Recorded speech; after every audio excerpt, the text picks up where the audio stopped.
Direct से indirect बनाने के नियम के बारे में कल मैंने इम्परेटिव सेंटेंसेज का बात शुरू किया था। इम्परेटिव सेंटेंसेज का डायरेक्ट से इनडायरेक्ट बनाने के कौन कौन से नियम हैं। पहला तो मैं बताया था कि रिपोर्टिंग वर्ब को या रिपोर्टिंग वर्ब सेड है या सेड टू है तो उन्हें ऑर्डर्ड में, एडवाइस्ड में, कमांडेड में, रिक्वेस्टेड में आज बदल देते हैं, मैं कहा था। दूसरी बात बताया था कामा और इन्वर्टेड कामा को हटाकर प्रायः टू से जोड़ा जाता है। और उसमें मैंने और भी बात बताया था कि डू या डू नॉट हो या डोंट हो तो उसे हटाकर दो विधि बताया था।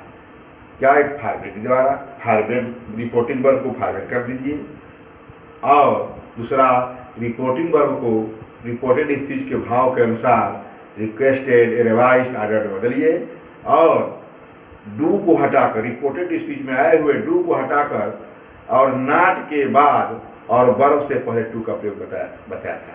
कहने का मतलब कि कल मैंने डायरेक्ट से इनडायरेक्ट बनाने के नियम के बारे में 7 नियम बता दिया था। अब 8वां नियम उसके लिए है, 8वां रूल्स के बारे में बताने जा रहा हूँ। ये इम्परेटिव सेंटेंस चल रहा है, लिख देते हैं इम्परेटिव सेंटेंस। कंटिन्यू है, हम कह सकते हैं कंटिन्यू, जो चल रहा है कंटिन्यू, कंटिन्यू, ठीक। उसमें 8वां रूल्स ये है,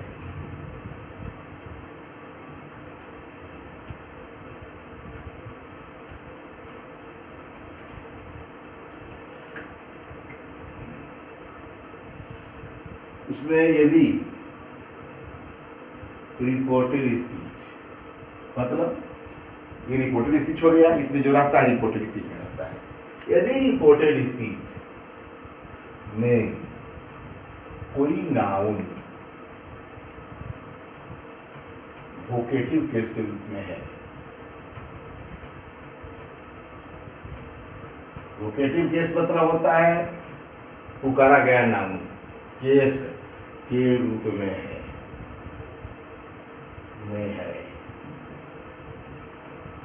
तो इनडायरेक्ट बनाते समय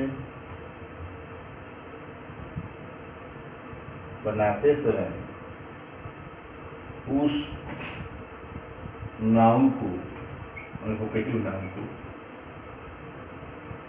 तो रिपोर्टिंग वर्ब का ऑब्जेक्ट बना देते हैं, वर्ब का ऑब्जेक्ट बना देते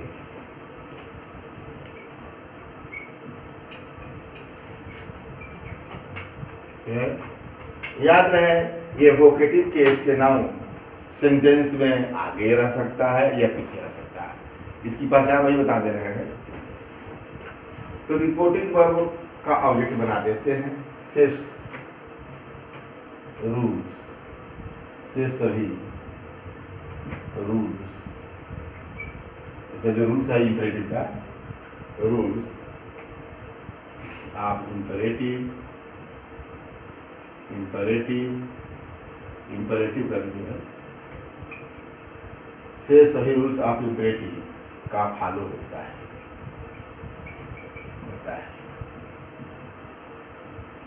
एग्जाम्पल जैसे ही सेड, कामा। याद रहे जब वोकेटिव केस में कोई नाउन होता है तो यहाँ ऑब्जेक्ट नहीं होता, ठीक है। ऐसी दशा में लिख सकते हैं, ऐसी दशा में रिपोर्टिंग वर्ब का ऑब्जेक्ट नहीं होता। यही नहीं कि यहाँ ऑब्जेक्ट भी है और वोकेटिव भी है, का ऑब्जेक्ट नहीं होता, ऑब्जेक्ट नहीं होता, ठीक है। ये हो गया क्लियर। ही सेड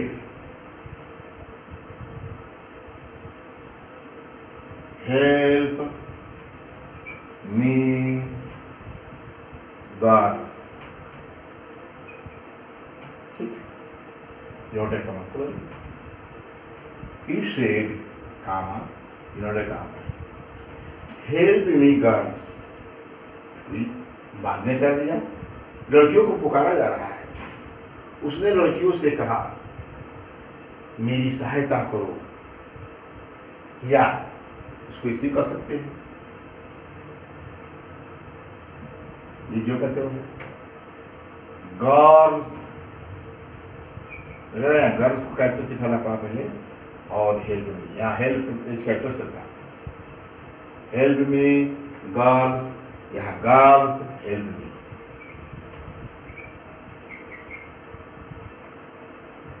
इस समझ में आ गया। यदि वोकेटिव केस में रहता है तो नाउन, यदि बाद में है तो उसके पहले काम आए, और पहले है सेंटेंस से उसके बाद में काम आता है। यही वोकेटिव केस नाउन की पहचान है। नाउन पढ़ाया जाएगा तो सेंटेंस जब बताएंगे तो सब बता देंगे। तो हेल्प मी गर्ल या गर्ल हेल्प मी। अब क्या करेंगे, ये हेल्प मी कह रहा है तो लग रहा है कि रिक्वेस्ट का बोल रहा है। रिपोर्टिंग वर्ब का ऑब्जेक्ट तो बनाएंगे, लेकिन रिपोर्टिंग वर्ब क्या होगा, हेल्प मी की बात कर रहा है तो क्या लग रहा है, प्लीज भी रह सकता है, कुछ भी रह सकता है। कि हेल्प मी आ गया तो क्या हो गया, रिक्वेस्टेड हो गया। ही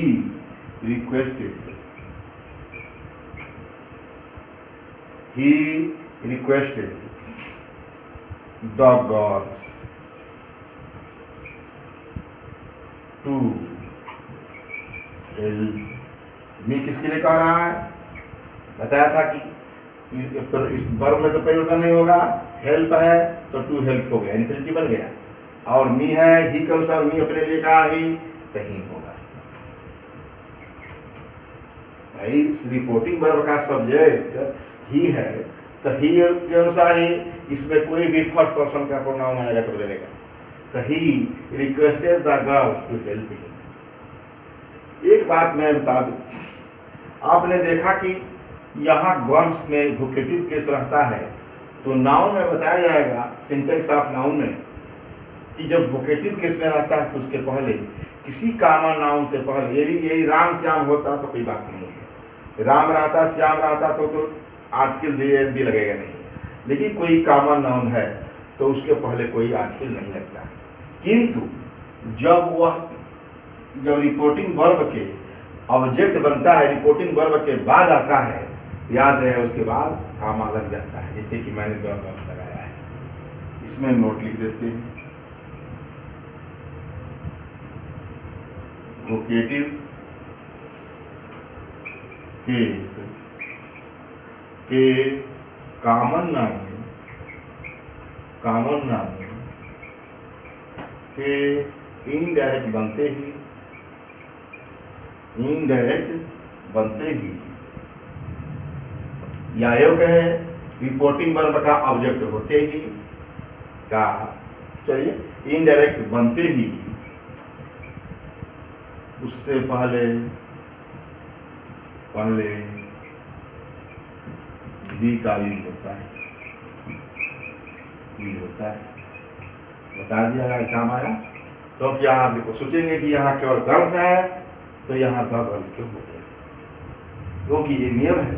जब पुकारा गया तो जब ऑब्जेक्ट बना लिया गया तो सामान्य हो गया, वहां तो पुकारा गया था, वो दूसरे सेंस में था, वोकेट किया गया, एड्रेस किया गया था, लेकिन यहाँ सामान्य हो गया। He requested the girls to help me. बस ये तो नियम बता दिया। यदि वोकेटिव केस में है कोई नाउन, यही कोई किसी का नाम रहता, राम रहता तो कोई चिंता नहीं है, ही रिक्वेस्टेड राम, दत्त लगना है टू हेल्प मी, ठीक है।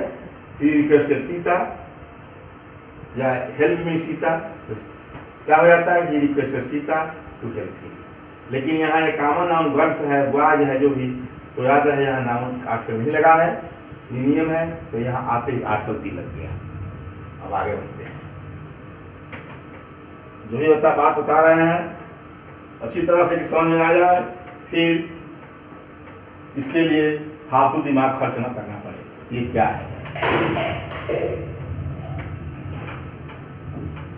अब आगे हम बात करते हैं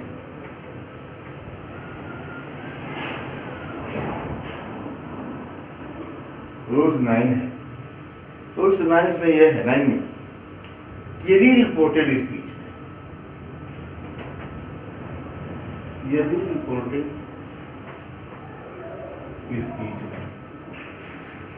यदि रिपोर्टेड स्पीच में ऐसा इंपरेटिव का स्ट्रक्चर हो, जैसे पता चले कि वह इंट्रोगेटिव है लेकिन इंट्रोगेटिव है नहीं, उससे वह है इंपरेटिव। इंट्रोगेटिव की तरह बनता तो है, लिखा तो जाता है, लेकिन वह क्या होता है इंपरेटिव, क्योंकि उसे विनम्रता का या विनम्र रिक्वेस्ट का बोध होता है, मतलब पोलाइट रिक्वेस्ट का बोध होता है। तो यदि रिपोर्टेड स्पीच में इंट्रोगेटिव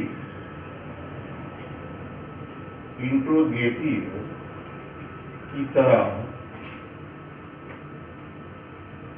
इंपरेटिव सेंटेंस हो, इंपरेटिव सेंटेंस हो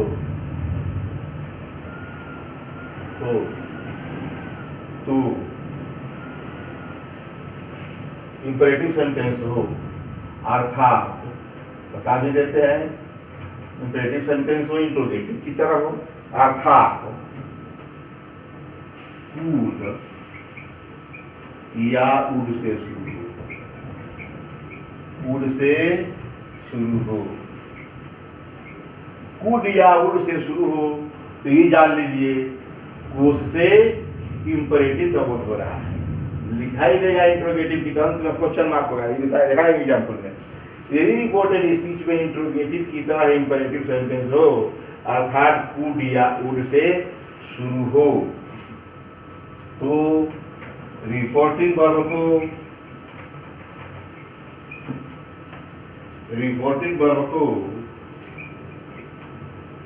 को रिपोर्टेड स्पीच कितना लिखा नहीं पड़ रहा है, रिपोर्टेड स्पीच के भावानुसार जैसा भाव है उसका अनुसार order requested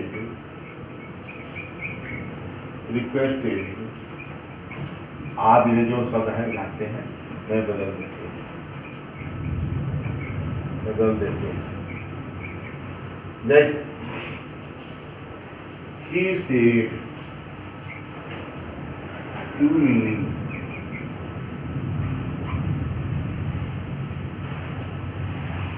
would you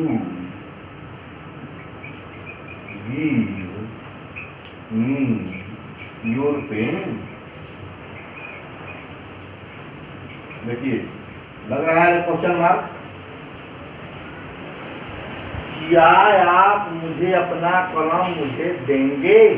would है, इसकी बात हम क्या एग्जाम्पल दे रहे हैं, देंगे बोल रहे हैं, ये बोले हैं इसको क्या होगा ही लगेगा कि would you give me your pen, या मुझे आप अपना कलम देंगे, रिक्वेस्ट हो रहा है। ही रिक्वेस्टेड मी, ये वर्ब यहाँ शुरू है, ये तो यू वो मुझसे क्या आपसे वो आग्रह कर रहा है, कहीं ये वर्ब है, ये वर्ब से पहले हमको टू लगाना है, टू गिव मी किसके लिए कहा, ये अपने लिए मी कहा है, हिम, ये ध्यान देना है। योर लगा है, ये मी के लिए योर है, मी के लिए योर है, तो डू गिव हिम, योर लगा है तो क्या होगा माई, मी का माई, पेन हो गया। मैं क्या कहा, he said to me would you give me your pen, ये क्वेश्चन मार्क लगा है, ये प्रश्न करता है कि ये इंट्रोगेटिव सेंटेंस है, लेकिन हम इंपरेटिव बना रहे हैं, क्योंकि मैंने बता दिया कि कूड या वुड से शुरू हो, तो याद रहे इंपरेटिव इंट्रोगेटिव की तरह स्ट्रक्चर होती है, किंतु ये इंपरेटिव होते हैं।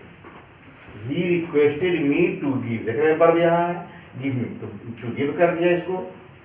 उसके बाद नी किसके लिए है, ही के लिए, ही अपने लिए नी का प्रयोग किया है तो हिम हो गया, नी ऑब्जेक्ट है ही गया, वो अपने लिए हिम हो गया। और योर बोला है ऑब्जेक्ट का, सेकेंड पर्सन में परिवर्तन अब रिपोर्टिंग और ऑब्जेक्ट के अनुसार होता है, तो क्या हो गया, ये योर है तो ये माई हो जाएगा।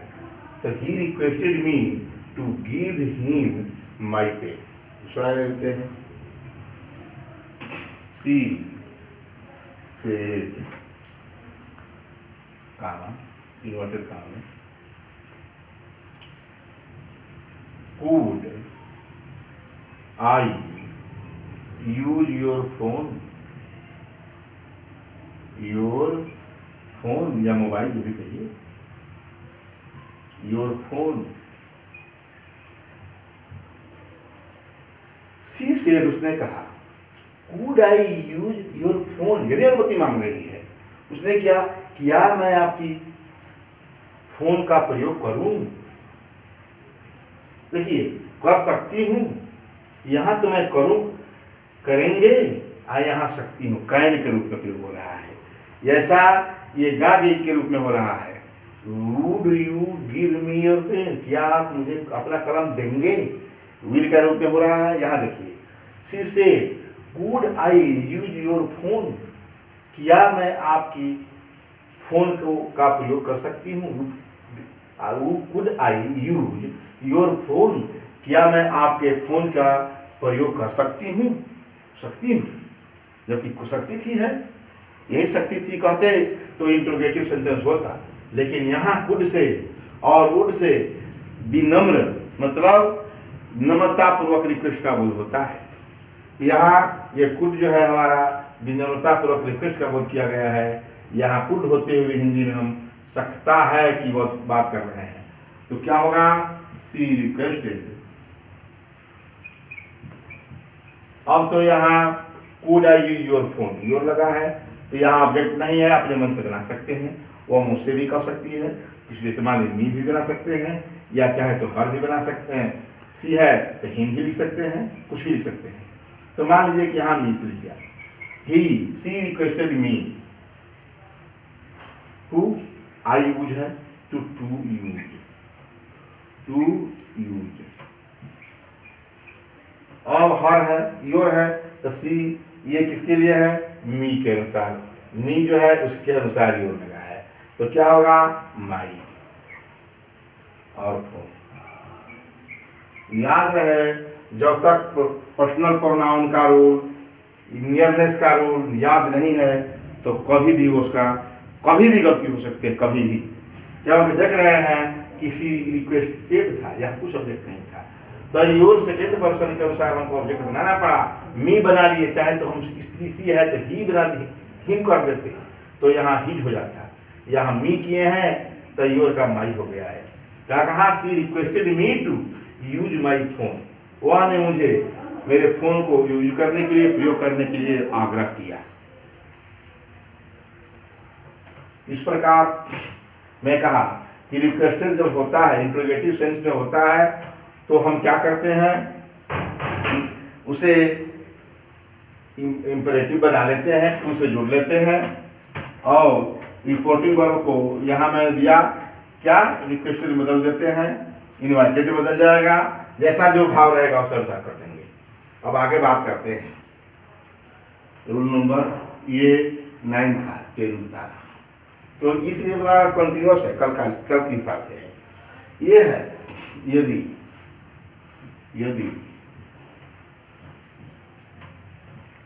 रिपोर्टेड स्पीच में सर या मैडम हो, सर या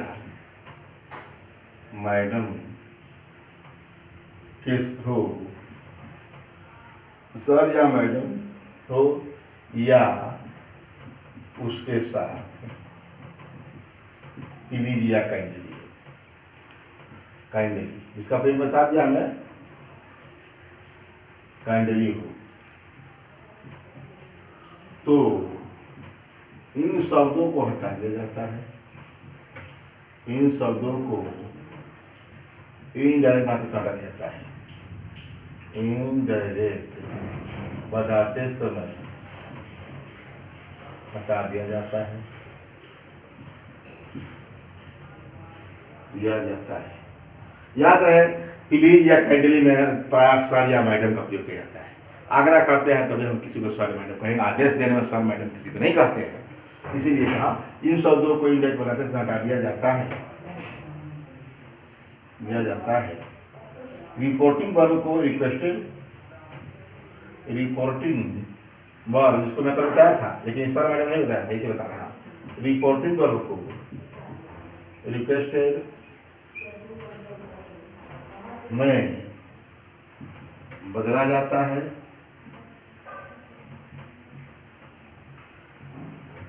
यदि रिपोर्टिंग वर्ब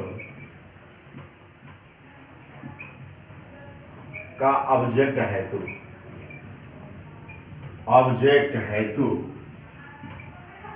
तो सर या मैडम के लिए, सर या मैडम के लिए, मैडम का जो से के लिए इस ऑब्जेक्ट रिपोर्टिंग ऑब्जेक्ट के बाद, रिपोर्टिंग ऑब्जेक्ट के बाद, ऑब्जेक्ट के बाद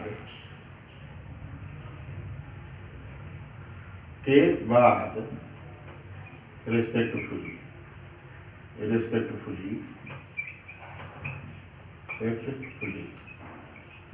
का यूज करते हैं। ऑब्जेक्ट है तो, ऑब्जेक्ट नहीं है तो कोई जरूरत नहीं है। मैं कहा यदि रिपोर्टिंग वर्ब का ऑब्जेक्ट है तो सर या मैडम के लिए रिपोर्टिंग ऑब्जेक्ट के रिपोर्टिंग ऑब्जेक्ट के बाद रिस्पेक्टफुली का यूज करते हैं। कब? ऑब्जेक्ट है तो। बता रहा है बात। द टीचर, एक एग्जाम्पल समझ आएगा। The student said to the teacher, class teacher, sir please grant me leave for 5 days, 10 days छुट्टी। उनके ऐसे स्टूडेंट मांगते हैं छुट्टी। सर, आप प्लीज भी कहते हैं, समझ में है? सर कृपया, sir please grant me leave for 5 days। आप क्या करेंगे? प्लान फॉलो होगा। The student requested the teacher. ये तो इतना क्लियर हो गया।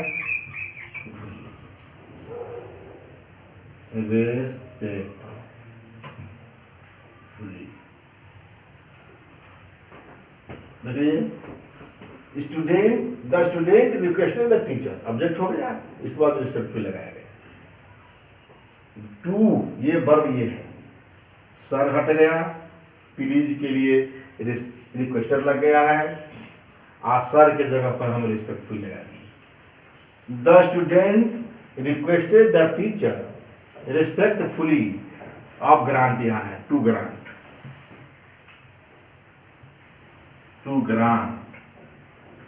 मी किसके लिए है? स्टूडेंट के लिए। हिम लीव फॉर 5 days,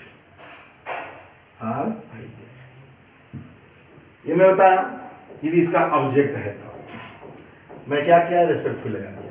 यदि ऑब्जेक्ट नहीं है तो इस तरह अधिकांश प्राय ये सर्वेंट जो है अपने मास्टर का जो है रिक्वेस्ट करता है, सर और मैडम लगाता है। कोई स्त्री है तो क्या होगा?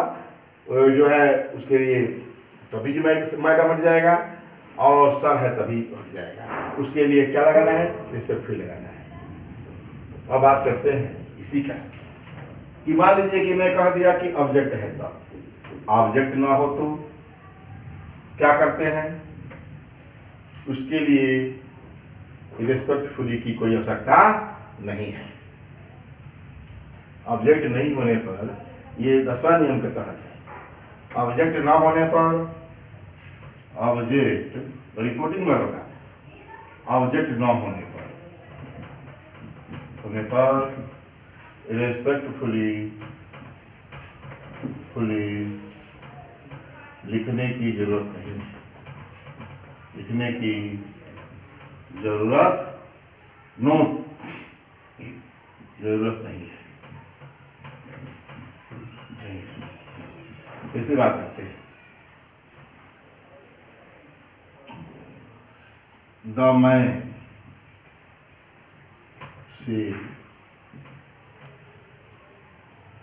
said सर या मैडम, मैम है तो मैडम कर देते हैं, madam please give me some money. हो गया। द मैन कर दिया, man. The man said madam please give me some money. अब हम मैडम के साथ प्लीज के लिए तो हम रिक्वेस्ट कर देंगे, द मैन रिक्वेस्टेड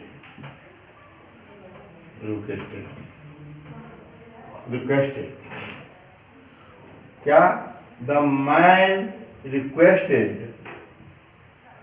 किसका, मैडम, या मैडम नहीं लिखते हैं, कोई चिंता नहीं है। द मैन रिक्वेस्टेड हर, ये मैडम क्या है, स्त्री है।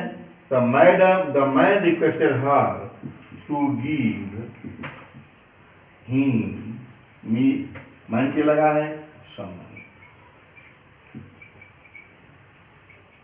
कहने का मतलब द मैन रिक्वेस्टेड, हर लिखे या ना लिखे कोई चिंता नहीं है। The man requested to give him some money, man लिखे हर, इसके जवाब पर कोई आवश्यकता नहीं है। हाँ, यदि इसके बाद ऑब्जेक्ट होता इनके स्थान पर हम रिस्पेक्टफुली लिखते। ये हो गया। अब हम रूल नंबर 11 की बात करते हैं, जो कि इंपरेटिव सेंटेंसेस का मोस्ट इंपॉर्टेंट रूल है। क्या है, यदि इनवर्टेड कामा में, मतलब रिपोर्टेड स्पीच में डू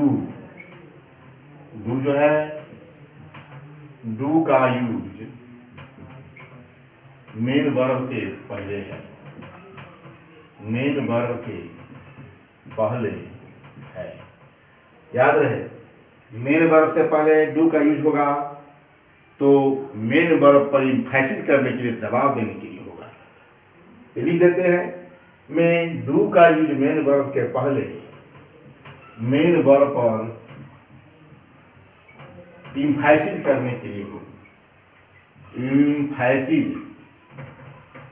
दबाव, इम्फेसिस करने के लिए हो, मैंने दबाव करने के लिए हो, बनाने के लिए हो, के लिए हो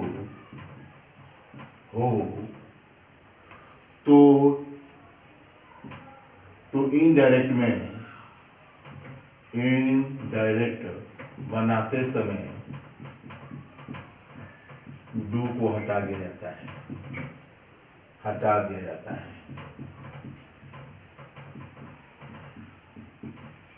ठीक। ऐसे बात करते हैं।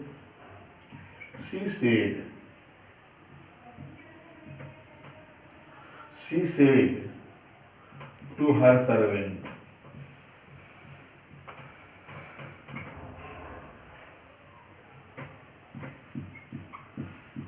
do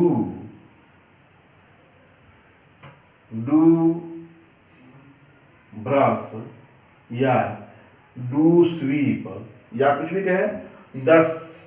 she said to her servant to bring water। ये bring भी है और do भी है। ये do तो भी मुख्य क्रिया काम करता है, लेकिन मेन वर्ब ये है bring, लाना। do bring water, पानी लाओ, दबा के बोलती है। she said to her servant, अपने नौकर को दबा के बोलती है, जोर डाल के बोलती है। क्या कहती है, पानी लाओ नहीं कहती, पानी लाओ। पानी लाओ मतलब ब्रिंग पर दबाव पड़ रहा है, इम्फेसिस हो रहा है, इसलिए डू का प्रयोग किया गया है। तो इसको हमको हटा देना है। सी टोल्ड भी कर सकते हैं, आर्डर भी कर सकते हैं। याद रहे, कभी कभी आर्डर और टोल्ड में कोई अंतर नहीं होता है। She order her servant to bring water,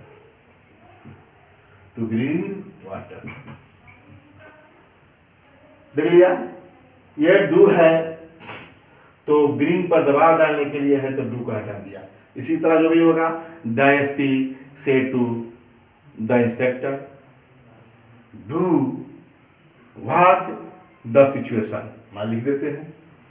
दूसरा पे the SP superintendent is said to the inspector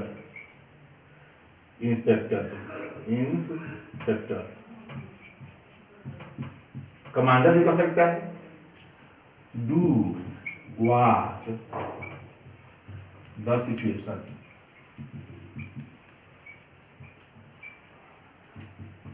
कह रहा है डू वॉच द सिचुएशन, कह रहा है डू वॉच, वॉच को तो देखना ही है, स्थिति को देखो। डू वॉच द सिचुएशन, बड़े ऑफिसर, बड़े लोग छोटे लोगों को दबा के बोलते हैं, दबाव डाल के बोलते हैं, तो वॉच पर दबाव डाला गया है। इस पर दबाव है डू से। डू वॉच द सिचुएशन मतलब सिचुएशन को अच्छी तरह ध्यान से देखो। तो क्या होगा, the SP order the inspector to watch, do खत्म हो गया, वॉच द सिचुएशन।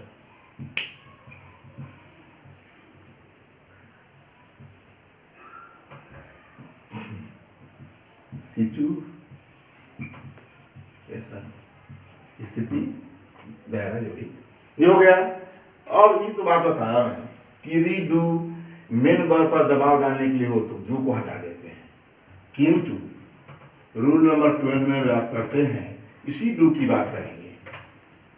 ये डू आप जानते हैं कि मेन वर्ब का भी होता है, ये डू मेन वर्ब का भी काम करते हैं, हेल्पिंग वर्ब का भी काम करते हैं। किसी सेंटेंस में इम्फेसिस करने के लिए, दबाव डालने के लिए काम, इसे भी देख लिया कि यहाँ पर इम्फेसिस करने के लिए, दबाव डालने के लिए काम किया। और ये इस डू का यदि रिपोर्टेड स्पीच में डू मेन वर्ब के रूप में हो, वर्ब के रूप में हो, तो अब हटाते नहीं है, तो क्या करते हैं, डू से पहले टू का प्रयोग करके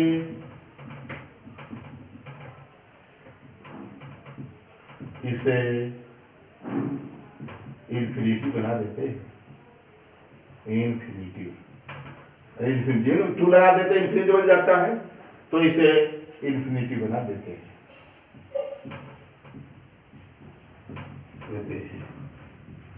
जैसे सी said to me,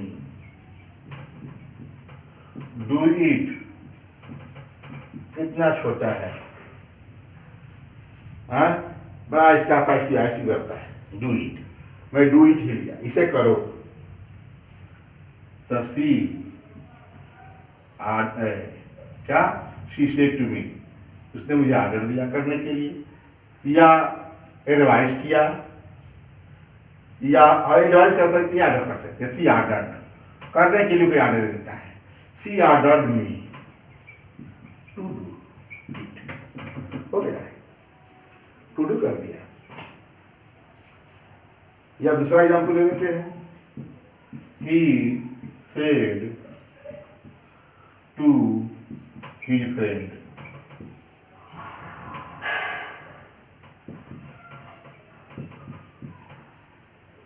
do something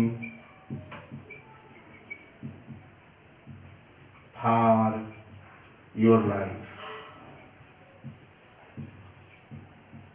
है। He said to his friend, do something for your life, अपने जीवन के लिए कुछ करो, तो do है। और फ्रेंड से क्या कहते हैं, हम आर्डर दे नहीं सकते। मित्र से मैं बताया था कि मित्र से डॉक्टर जो है क्या सब क्या, डॉक्टर भी सलाह देता है, मित्र भी सलाह देता है, ये एडवाइस हो जाएगा। ही advised his friend to do, देखिए एक्सपांस हो गया, to do something for your life, friend के लिए लगा है ना, फॉर हिज, अब ही के लिए हिज लगेगा, कि फ्रेंड के लगेगा, इसीलिए हम मान ले बात कर देते हैं सी से टू ही फ्रेंड है, तो अभी बात सही है, उसका भी सी है तो उसके लिए पता चलेगा कि स्त्री है कि पुरुष है। तो यहाँ जब एक जात का बोध हो या ही है या फ्रेंड है तो प्राय पुरुष का पुरुषी मित्र होता है, तो हम क्या करते हैं, नियम है हिज के आगे क्या लगाएंगे, फ्रेंड, उस नाम को नाम लेते हैं। तो his advice his friend to do something for his life. His हो गया, हिज के लिए फ्रेंड्स लिखेंगे फर्स्ट ऑफ हिज, फ्रेंड्स मित्र के, यहाँ फॉर हिज है ब्रैकेट में फ्रेंड्स लिखना पड़ा, लाइफ। मैं बताया था प्रोनाउन के नियम में यदि कुछ बोलने वाला और सुनने वाला दोनों पुरुष है तो यहाँ पता नहीं पुरुष है फ्रेंड है, तो बोलने वाला ही है तो उसका मित्र भी फ्रेंड मान लो पुरुष है, पुरुष प्रधान होता है। यदि किसी जेंडर का पता ना चले तो पुरुष माना जाता है। तो to do something for his, और कुछ नहीं सी रहता तो हिज सही हो जाता है, क्योंकि योर लगा है तो योर किसके लगा, किसके लिए लगा है, किसके लगा है, फ्रेंड के लिए, तो योर के लिए हिज लिखना है। अब हिज जो है फ्रेंड के लिए है तो फ्रेंड्स लिखना पड़ा, मित्र के, और ब्रैकेट बंद कर देंगे। यहाँ नाम रहता, ये राम रहता या श्याम रहता तो यहाँ हम श्याम लिखकर के फर्स्ट ऑफ हिज लगा दें, श्याम लाइफ। ये मैं क्या बता रहा हूँ, प्रोनाउन का नहीं बता रहा हूँ। इस प्रकार आपने ये भी छोड़िए, ये देखा कि डू जो है मुख्य क्रिया के रूप में है, दूसरे पहले टू लगाकर और हम क्या बना देते हैं, उसे इन्फिनिटी बना देते हैं। यहाँ भी टू डू इट करा दिया, यहाँ भी टू डू बना दिया, उसके बाद जो प्रोनाउन का नियम होता है। इस प्रकार मैंने डायरेक्ट से इनडायरेक्ट बनाने के नियम में इंपरेटिव सेंटेंस के वैसे भाग को बता दिया, ऐसे नियम को बता दिया जो कि किसी के वर्ब से बनते हैं, लेट वाले से नहीं। अब हमें इसके बारे में लेट वाले लेट वाले से जो बनते हैं इंपरेटिव, उससे डायरेक्ट से इनडायरेक्ट बनाने के बारे में अगले दिन चर्चा करेंगे। ये आज इतना जान लीजिए कि जो इंपरेटिव सेंटेंसेस के बारे में 10-11 जो नियम बताया भाग, वो जो है इंपरेटिव सेंटेंस का डायरेक्ट से इनडायरेक्ट बनाने का मोस्ट इंपॉर्टेंट रूल्स है। ये कई नियम जो है इसका कीमती है, क्योंकि जितना जो बताया गया उसी के अकॉर्डिंग इंपरेटिव सेंटेंस का डायरेक्ट से इनडायरेक्ट बनता है।